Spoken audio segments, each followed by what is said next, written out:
Sanofi, a global and diversified healthcare leader, reports results for 2013. Chris Viehbacher, welcome. Thanks, Adrian. Good to be here with you. You are the CEO of Sanofi. What are your comments on the evolution of your business in the fourth quarter of 2013? You previously noted top-line growth of 6% in September 2013, the first month post-patent cliff. Did you see a confirmation of those trends in Q4? Yes, we did. And in fact, at the beginning of 2013, we had predicted that we would return to growth.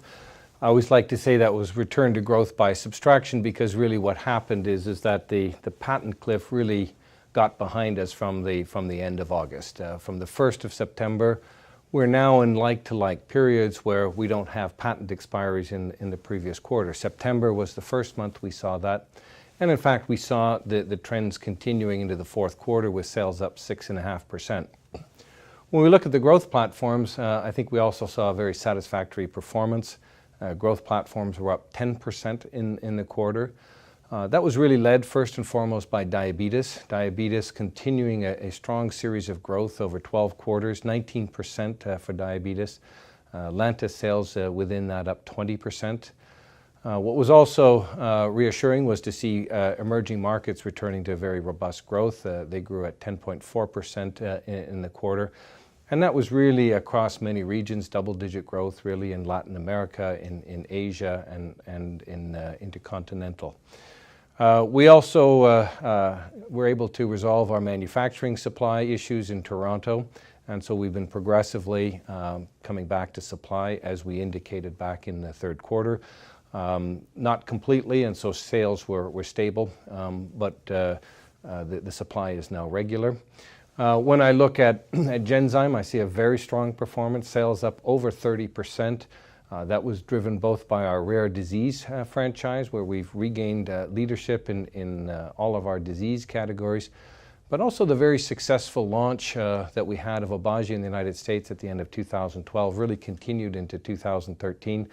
We saw sales of 69 million euro for Viehbacher in the fourth quarter. So Genzyme really performing strongly.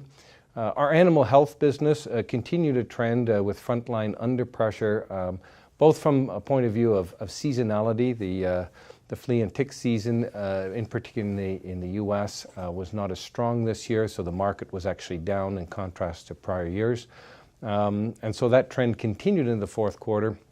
However, we saw the launch of the approval, of new successor products to Frontline, notably NexGard for dogs and Broadline for cats. So all in all, I think we were able to demonstrate that some of the issues that we faced in 2013 have been resolved, and really I think we're able to demonstrate that return to growth. You know, obviously when you look to the future, one of the most important things is to make sure that you've got new products to launch, and there I'm very satisfied as well. I think we've been able to build a very robust phase 3 pipeline with 9 new products in that late stage pipeline. Some very exciting compounds. So all in all, I think we're well set for 2014 with that performance. What is your guidance for 2014? Should we expect to see a rebound from 2013? Well, you saw a return to growth in the fourth quarter, and that will continue into 2014. We actually see our growth platforms continuing to perform strongly. One of the most exciting aspects, I think, of Sanofi today is our research and development pipeline. That means we will continue to invest in both our development programs as well as the launch of new products. So when I take all of that together, we see our business earnings per share growing from between 4% and 7% in 2014. And what are you proposing to shareholders for the dividend? Well, the dividend has been a core part of the value proposition for Sanofi now for some years, and in fact we're proposing an increase again, actually for the 20th consecutive year, and so we will be proposing a dividend of €2.80, which represents a payout ratio of 55%. Now that's above the target that we had set for ourselves in this period of 50%, but we had always said that actually 50% was a target and not a ceiling, and that has proven to be the case. What is your expectation of Lantus in 2014? How sustainable is the double-digit growth rate which you've posted for 12 consecutive quarters now? Well, as we said before, diabetes is an extremely important market, also an extremely important aspect of public health. There are over 350 million people worldwide that suffer from type 2 diabetes, And clearly Lantus is the gold standard of treatment within that. Over 8 million people every year benefit from Lantus therapy. And again, because of really the underlying market conditions, we saw very strong growth of 20% in the quarter. This is an area that will be a growth driver for Sanofi for quite some time. We clearly have Lantus today, but we are also rolling out Luxumia, a GLP-1. We have Apidra as a short-acting insulin. I think one of the most exciting opportunities is a new insulin called U300. We've just completed edition 1, 2, 3, and 4 studies, all of which have met their primary endpoints and which will enable us to file later this year and launch in the course of next year.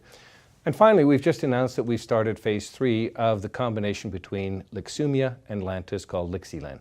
So this really will present a strong portfolio in the area of diabetes.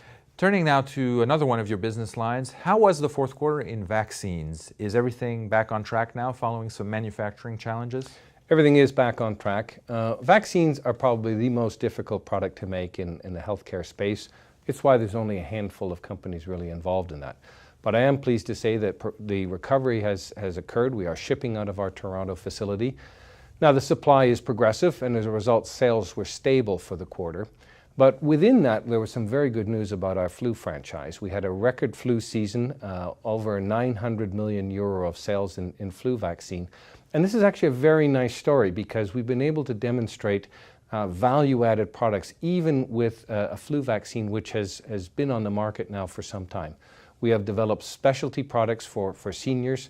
We have a quadrivalent that is in the process of being rolled out. We have a flu ID. So we've been able to innovate in this space, and that has allowed Sanofi to maintain its leadership.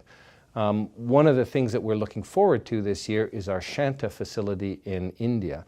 This was a facility we acquired a few years ago with the idea of being able to ensure that we had affordably priced vaccines, particularly for emerging markets. We would expect in the first half of this year WHO pre-qualification, which will allow us to launch our Shan 5 vaccine. So I think 2014 should be a good year for vaccines.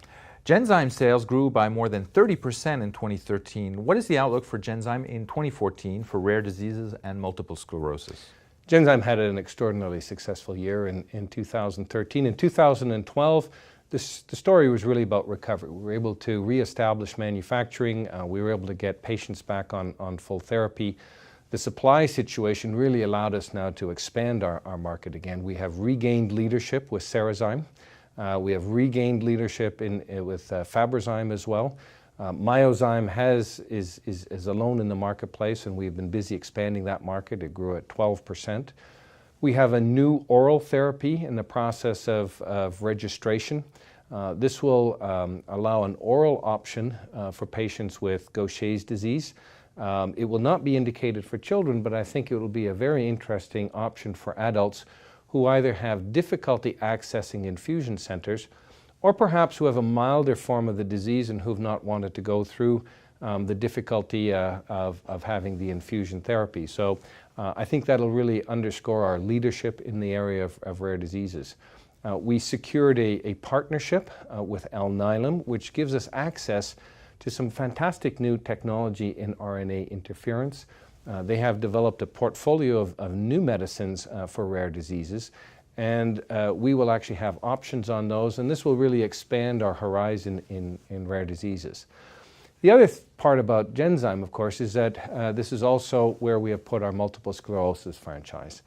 They launched Aubagio with very good success in the US and are now rolling this out in Europe. We achieved sales of 166 million euro in the year, 69 million euro in the fourth quarter.